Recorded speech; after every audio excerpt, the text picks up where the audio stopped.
trappings of death were covered by a state benefit, but she seemed to feel an obligation to her uninvited guest.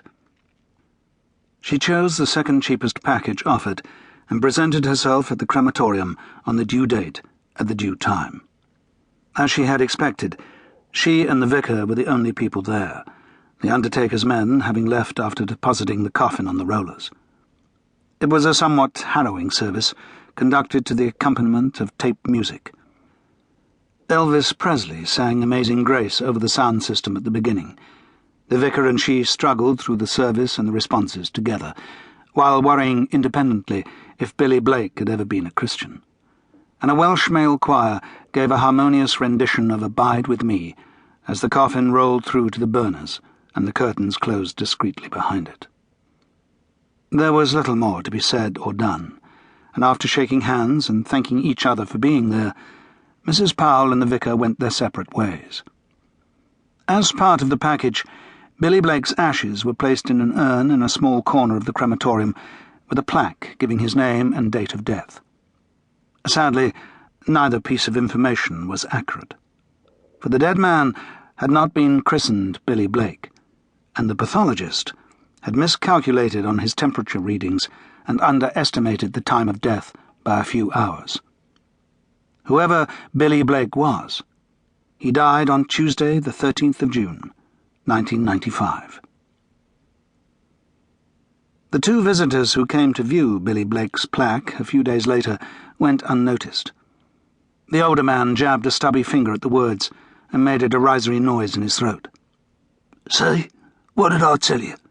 Died 13th of June, 1995. The friggin' Monday. Okay? Happy now?" "We ought to have brought some flowers," said his young companion, looking at the profusion of wreaths that other mourners had left in last respect to the recently cremated. "There'd be no point, son. Billy's dead, and I've yet to meet a corpse who appreciates floral arrangements." "Yeah, but nothing," said the old man firmly.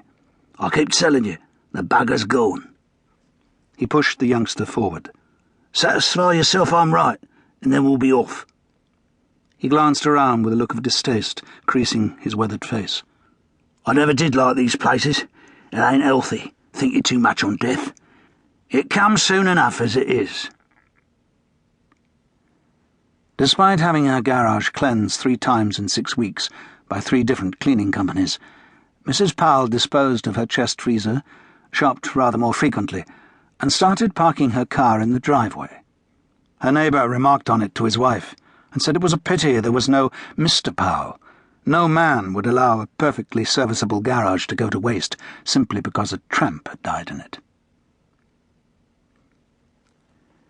Extract from Unsolved Mysteries of the 20th Century by Roger Hyde, published by Macmillan, 1994. Missing Persons. Precisely how many people leave home for good every year in Britain remains a mystery, but if we define missing as whereabouts unknown, then the figure is believed to run into hundreds of thousands. Only a tiny percentage ever hit the headlines, and these are usually children who are abducted and subsequently murdered.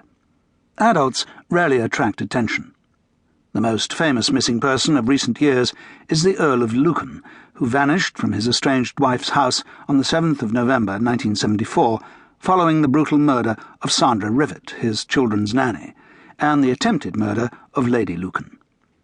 He was never seen again, nor was his body found, but there seems little mystery about why he chose to vanish. Less explicable were the disappearances of 2 other missing persons: Peter Fenton, OBE, a Foreign Office high-flyer, and James Streeter, a merchant banker. The Case of the Vanishing Diplomat, Peter Fenton, OBE. The disappearance of Peter Fenton during the evening of the 3rd of July 1988, only hours before his wife's body was discovered in the bedroom of their Knightsbridge home, created a sensation in the British press.